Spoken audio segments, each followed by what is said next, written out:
Hi! Hello! Welcome to cooker and vlogs. ఈరోజు మీ అందరి కోసం వెరీ సింపుల్ ఇంగ్రీడియంట్స్‌తో సింపుల్ స్నాక్ 2 ఆలు కొద్దిగా కార్న్ ఉంటే చాలు మన కార్న్ క్రంచెస్ రెడీ అయిపోతాయి. ప్రాసెస్ అనేది చాలా సింపుల్, టేస్ట్ మాత్రం అల్టిమేట్ ఉంటుంది. సో ఫస్ట్ ఆఫ్ ఆల్ ఒక కప్ కార్న్ తీసుకోవాలి, స్వీట్ కార్న్. దాంట్లో కొద్దిగా వాటర్ వేసేసి దాన్ని చక్కగా వాష్ చేసుకొని పక్కన పెట్టేసుకోవాలి. తర్వాత 2 ఆలు తీసుకొని దాన్ని ఇలా తురుముకుని దాన్ని వాటర్‌లో వేసి వాటర్ అంతా స్క్వీజ్ చేసేసుకొని ఒక బౌల్‌లోకి తీసేసుకోవాలనమాట. బౌల్‌లోకి తీసి పక్కన పెట్టుకున్నాక స్వీట్ కార్న్‌ని కచ్చా పచ్చాగా గ్రైండ్ చేసుకోవాలి. మరీ పేస్ట్‌లా అయితే చేయొద్దు. ఇక్కడ నేను చూపిస్తున్నాను కదా! సో, ఇలా కోర్స్‌గా గ్రైండ్ చేసుకొని దాన్ని కూడా మనం ఆల్రెడీ ఆలు గ్రేట్ చేసి పెట్టుకున్నాం కదా! దానిలో వేసేసుకోవాలి.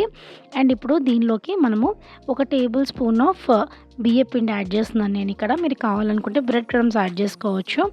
బైండింగ్ కోసం మాత్రమే దీన్ని యూజ్ చేస్తున్నాం అనమాట. తర్వాత కొద్దిగా సాల్ట్, టేస్ట్ ఎన్హాన్స్ చేయడానికి చిల్లీ ఫ్లేక్స్ అండ్ ఆరిగానో వేస్తున్నాను. మీరు కావాలంటే పచ్చిమిర్చి పేస్ట్ అలా కూడా వేసుకోవచ్చు. సో, ఇవేననమాట మనకు కావాల్సిన మెయిన్ ఇంగ్రీడియెంట్స్. 5-6 ఇంగ్రీడియెంట్స్ వరకు సరిపోతాయి. దీనికోసం పెద్ద ఎక్కువ కష్టపడాల్సిన అవసరం లేదు. అండ్ ఇక్కడ నేను అప్పే ప్యాన్ అంటే గుంట పొంగనాల పెనంలో చేస్తున్నాను. మీకు కావాలి అనుకుంటే మీరు డీప్ ఫ్రై కూడా చేసుకోవచ్చు. అండ్ మీరు ఎయిర్ ఫ్రైయర్‌లో గానీ, అవెన్‌లో గానీ కూడా మీరు జస్ట్ కుకీస్ టైప్‌లో దీన్ని షేప్ ఇచ్చేసుకొని బేక్ చేసుకోవచ్చు. సో, నేనైతే అప్పే ప్యాన్‌లో చేస్తున్నాను. ఎందుకంటే కొంచెం మినిమమ్ ఆయిల్ పడుతుంది కాబట్టి డీప్ ఫ్రైకి అయితే నేను ఇక్కడ పెట్టట్లేదు.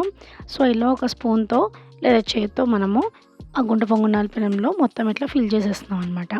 ఫిల్ చేసి దీన్ని మూత పెట్టుకొని ఒక్క 5-7 మినిట్స్ కనుక ఉంచేసినట్లయితే ఒకవైపు కాలిపోతాయి. ఒకవైపు కాలిన తర్వాత వాటిని టర్న్ చేసేసుకోవాలి. అండ్ ఇప్పుడైతే ఇంకా మూత పెట్టొద్దు.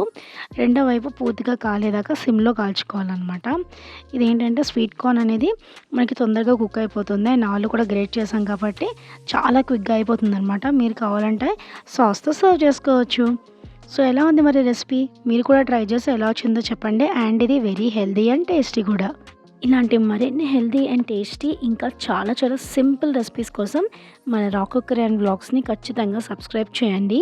మీరందరూ సబ్స్క్రైబ్ చేస్తేనే కదా నాకు ఎంకరేజ్‌మెంట్ ఉండేది. Thank you so much for watching.